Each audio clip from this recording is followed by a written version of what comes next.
Now, further on those world events, shall we pick up where we left off? As always, I'm spoilt for choice this week when it comes to a world seemingly gone bat beep crazy. Now, we began last week's show with the sickening events in Amsterdam. It was happening as we went to air. Every single thing I said was true. Jews were being hunted in the streets and assaulted. But of course, as they do, the pro-Hamas, basically everyone else except terrorist types came at me with their pitchforks.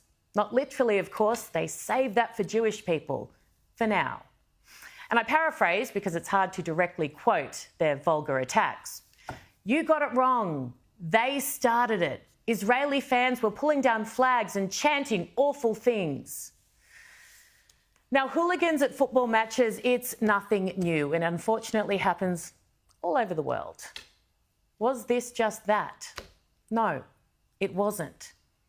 Is it ever okay to rip down flags and chant atrocities? Absolutely not. I've spent much of the past year condemning it. The way some Israeli fans acted prior to the match was appalling.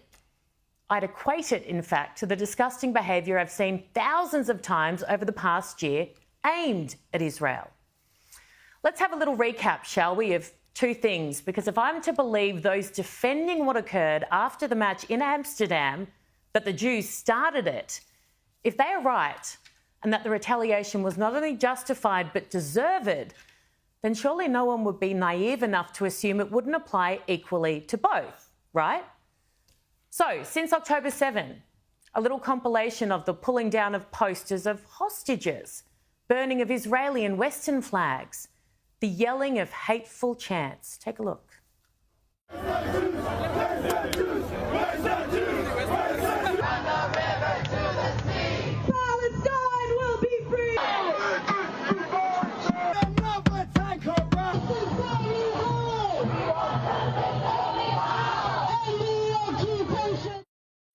Okay, so I don't think anyone can argue that what we just saw and what we've seen wasn't just as bad, if not significantly worse, than what Israeli fans did prior to the football match.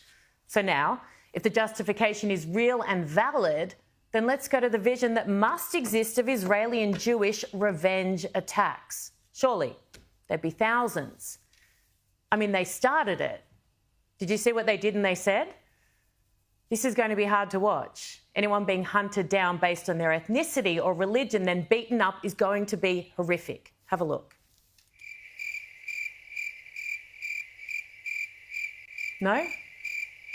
Not one justified revenge attack because they started it? After thousands of relentless attacks on property and innocent people who were the victims of a horror terror attack 14 months ago?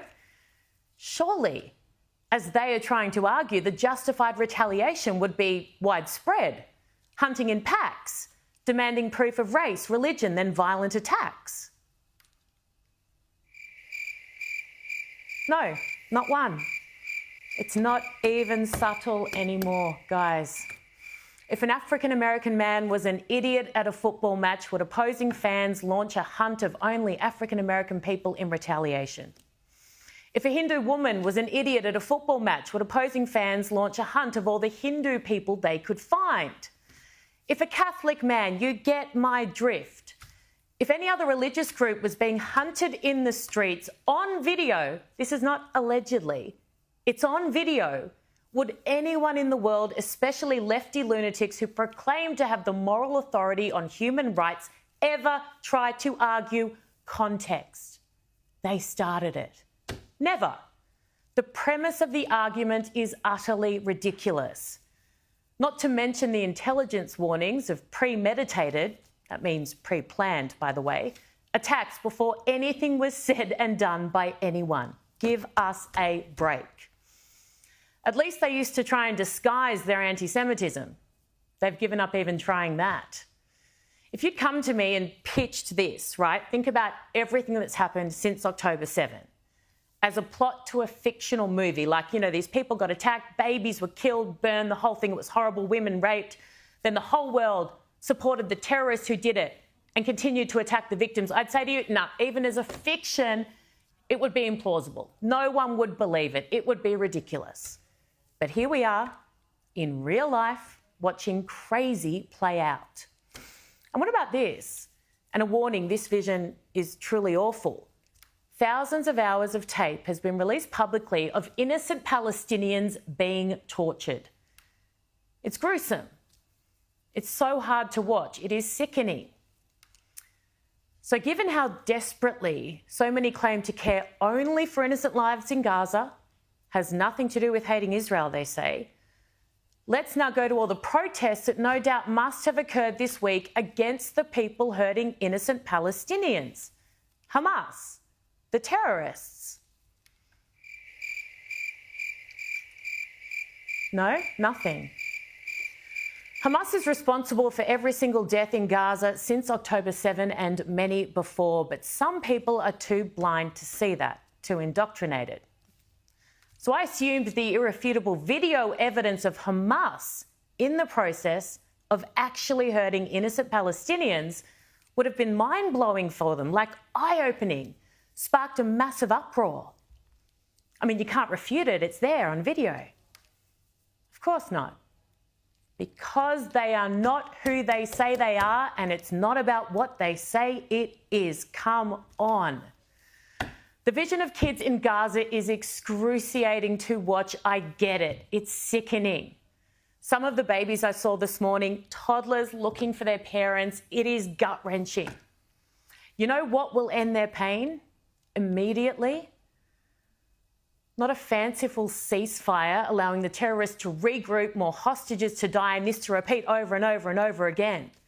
No, it can end now. Release the innocent men, women and children currently in tunnels and lay down your arms. Hamas, that's it. It's up to them. This will fall on deaf ears, I know, but I'll say it anyway. If what all of you protesters are saying is true, or the part that you care about and you're fighting for innocent people in Gaza, then aren't we all on the same side? Don't we all have the same enemy? Imagine, just imagine if the rest of the world was united in this fight against evil. Put pressure on them. Imagine the difference it would make if we stood collectively against terror rather than so many of us with it. We'd have the hostages home, peace in the Middle East, the kind of safe and secure existence every child there deserves. Terrorism cannot exist nor thrive without three things.